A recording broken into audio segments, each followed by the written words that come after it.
It's like the polls are very good, but we in corporate America, we who are running publicly traded companies, are an abysmal failure at standing up to people who are anti-American, who are breathing the vapors of a thin new religion at elite schools, who actually believe it would be better to have the world run by China than by America, and we're silent.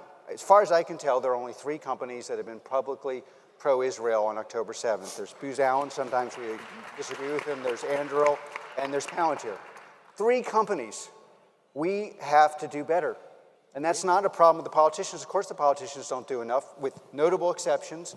But it's, you know, we have, like, somehow the corporate elite of this country thinks when it's time to make money, you stand up. And when it's time to stand up, you go play golf.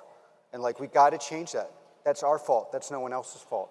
There were, unfortunately, way too many people on October 7th who were happy. And we have to acknowledge we have a huge problem in the Western world with anti-Semitism. And we cannot, not all criticism of Israel is anti-Semitism, but a larger portion of it is than we realized.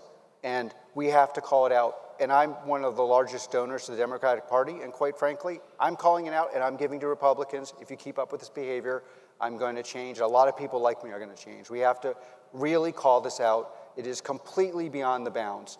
That's before you get to the Israel thing. Most Americans, again, most Americans who are not elite institutions, see this battle for what it is. You see a one side which is powered by terrorism, that is using terrorist means, and that will expand its footprint to the West if it's not pushed back.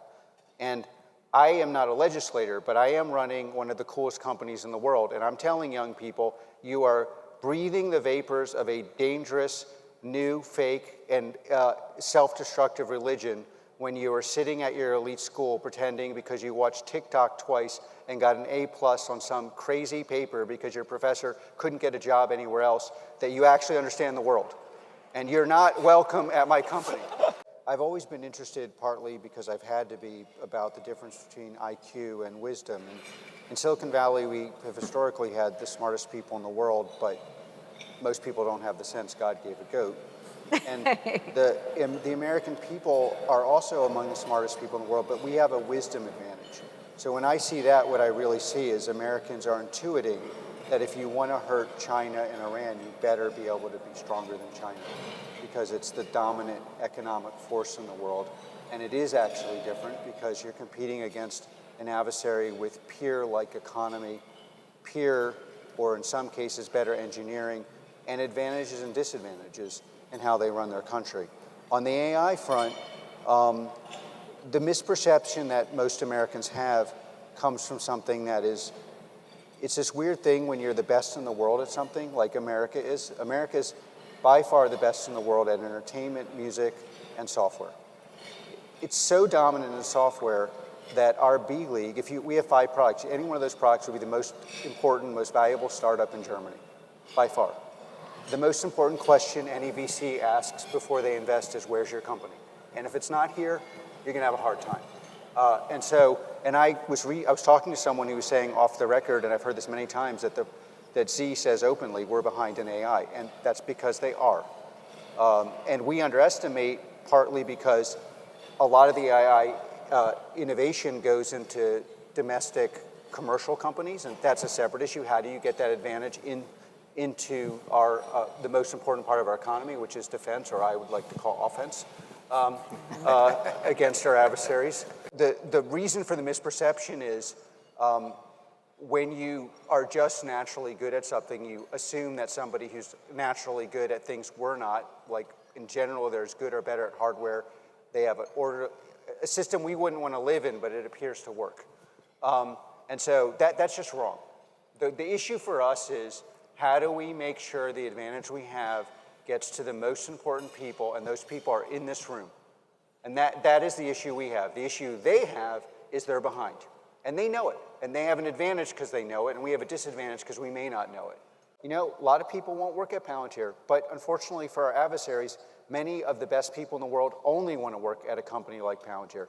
Now on Ukraine, you know, on October 8th, I ended up talking with very senior Israelis, and I begged them. I said, the one mistake you cannot make is the mistake I believe. I support, obviously, defending Ukraine, and I see it as like jailhouse rules. You let Russia come into our cell, it won't be the last time.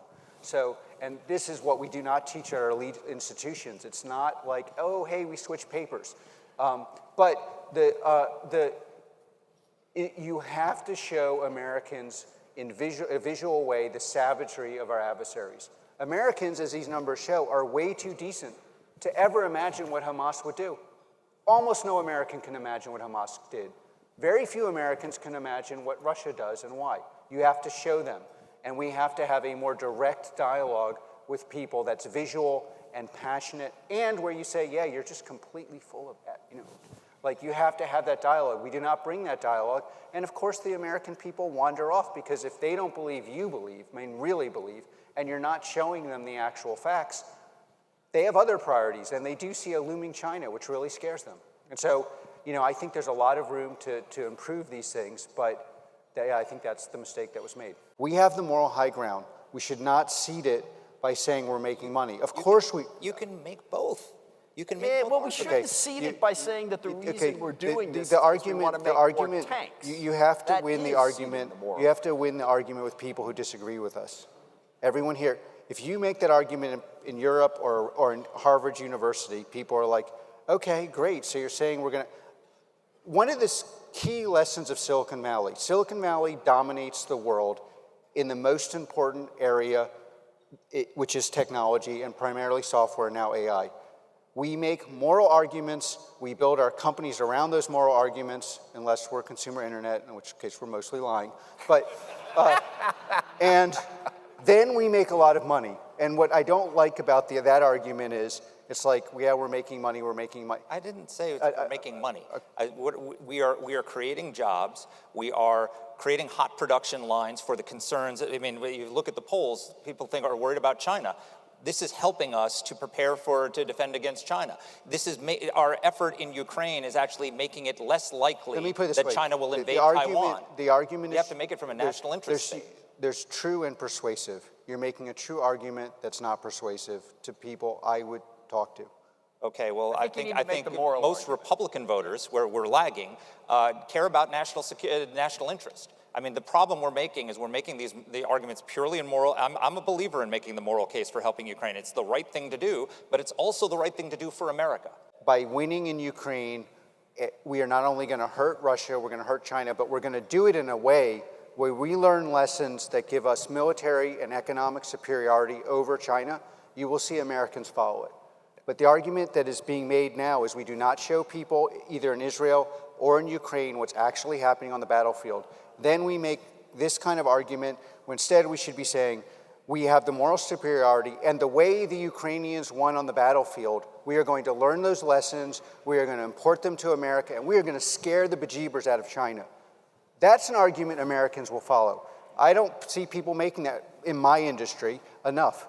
And you have to link them. And again, we have an industry that has been the best in the world at doing this. We should just copy what it does and make those arguments, and I think we will do. But again, these are really strong numbers. If you want to select just a simple thing, I want to find object the size of a Coke bottle in a desert the size of Texas, and I need to do it quickly, that is a problem that you will need algorithms, what lay people call AI, to do. And without that, you're going to spend thousands of human hours, and your adversary, if your adversary has as many humans, and those humans are willing to work around the clock, i.e. your adversary's China, you're going to lose. So AI really has two components for American security. The most important that's going to happen, no matter what anyone does in this room, is the American economy is going to outperform every economy in the West. We have a business in Europe. In Europe, it's like 10 years ago, and you can't talk to them about what it means to implement things where you are essentially augmenting the value of a human or replacing a human. In this country, every single company in America wants a way of making their margins better, their systems work better, their workers more efficient. They want to bring manufacturing from Japan and manufacture like you were in Japan with American workers. And this is going to completely transform our GDP relative to other countries, and hopefully that will be used to power the critical work. In the US government, if you asked a different question, you asked Americans, define AI as a piece of software that actually works. Okay, let's just call it that. Whether it's algorithms, large language models, it's something that works as a product. And you asked Americans, what percentage of the DoD or anything is being spent on that? You'd probably get an answer like 20%, 30%. It's under 1%. We really have to change how we spend on these things. We are ahead of China, but we cannot beat China when they're going to spend 20, 30% of their total budget, and we're arguably spending, no matter how you count the numbers, 1%. And so, and where does it help? It helps. One of the things that's really cool about AI broadly defined is it accelerates things that are working into a different level. So if your tank works, you can make it better. Your supply chain that's broken can be made to work. Your plane can be guided. By the way, you talk about the industrial base. Yes, we don't have enough munitions, but if you use software, you can get a 10x efficiency ratio on those. So you need 1/10. You need less money, and it goes a lot further. And then I don't want to make this all about talking to the American people. The American people intuitively are wise. The American people look out and say, our software companies are the best in the world. I wonder what they're doing on defense.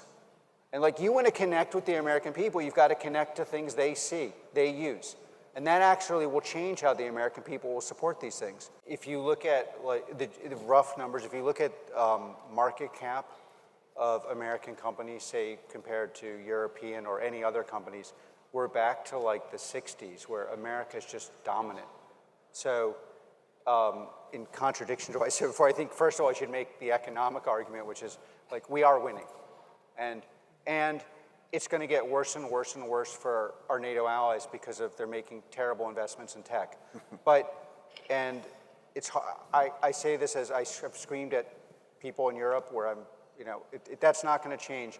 And it's so bad that, and this is a bad idea, it's not practical, but we'd be better off having, at least when it comes to AI enhanced weaponry, if they paid less but absorbed some of our costs.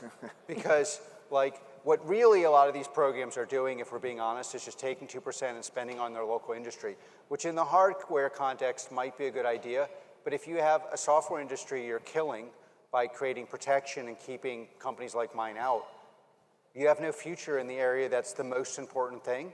And so I would be a little more gentle on this because we're winning, and like force real accounting. Because 1% on something that's real is a lot better than this 2% fake, it's fake, we get to say we did it kind of thing.